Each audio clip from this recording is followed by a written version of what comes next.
आज बनवणार आहे मी आलूची वडी, एकदम खुसखुशीत, कुरकुरीत आणि खमंग। तुम्हाला पण रेसिपी हवी आहे का? तर चला तुम्हाला सांगते काय काय साहित्य लागते। इथं मी घेतले आहे गावरान अळूचे पानं।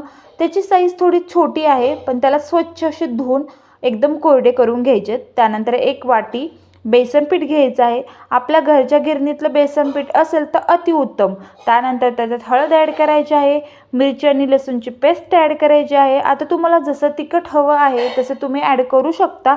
त्यानंतर आपल्याला चवीनुसार मीठ टाकायचं आहे। आता मीठ खूप इम्पॉर्टंट आहे, जर कमी टाकलं तर चव बिघडते आणि जास्त टाकलं तरी चव बिघडते। एकदम मापात आपल्याला मीठ ॲड करायचं आहे। त्यानंतर आपल्याला ओवा हातावर घेऊन रफ करून त्याच्यामध्ये टाकायचं आहे, त्याचा फ्लेवर त्याच्यामध्ये खूप छान उतरतो। त्यानंतर ज्या मिक्सरच्या भांड्यामध्ये आपण पेस्ट केली होती त्याच्यामध्ये थोडं पाणी टाकून त्यामध्ये ॲड करून घ्यायचं आहे। परत थोडंसं पाणी टाकून आपल्याला पेस्ट करून घ्यायची आहे। एकदम पातळ पण नाही आणि जास्त घट्ट पण नाही करायची, मीडियम करायची, जे की आपल्या वड्याला छानपैकी लागेल।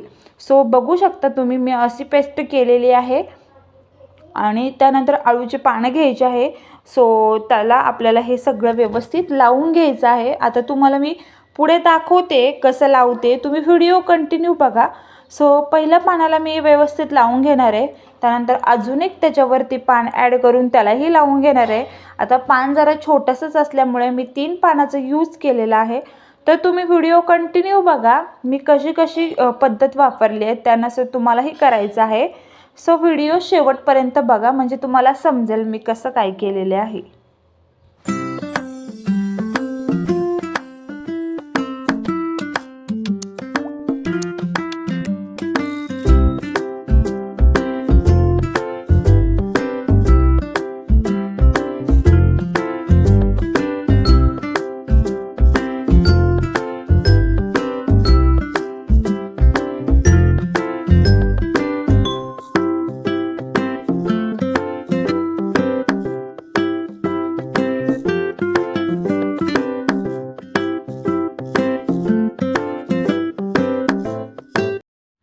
त्यानंतर आपल्याला इथे कढईमध्ये पाणी घ्यायचं आणि त्यावर एक स्टँड ठेवून वरती प्लेट ठेवायची, त्याला तेल लावून घ्यायचं, मग त्याच्यामध्ये आळूची वडी ठेवायची। त्यानंतर आपण त्याला 10 ते 15 मिनटं मस्तच वाफळून घ्यायचं आहे। शक्यतो तुम्ही तिथं चाळण वगैरे ठेवली तरी पण चालेल, त्याने व्यवस्थित वाफळून निघतील वडे। त्यानंतर अशा वाफळतात वड्या आणि नंतर तुम्हाला जसा आकार द्यायचा आहे तसं तुम्ही त्याला कट करून घेऊ शकता। त्यानंतर कढईमध्ये थोडंसं तेल टाकायचं आहे। आता काही जण काय करतात, पूर्ण तेलामध्ये आपण भजे कसे तळतो त्यानंतर तसे वड्या तळून घेतात, पण आपण तसं नाही करायचं। थोडं तेल टाकून ना त्याच्यामध्ये वड्या ना आपण परतू घ्यायच्या, मग त्या काय होतात एकदम अशा कडक होतात, कडक, आणि कडक झाल्यानंतर ना एकदम क्रंची होतात आणि खायला पण खूप छान लागतात। तर तुम्हाला माझी रेसिपी आवडली का? तर आवडली असेल ना तर लाईक शेअर सबस्क्राईब नक्की करा।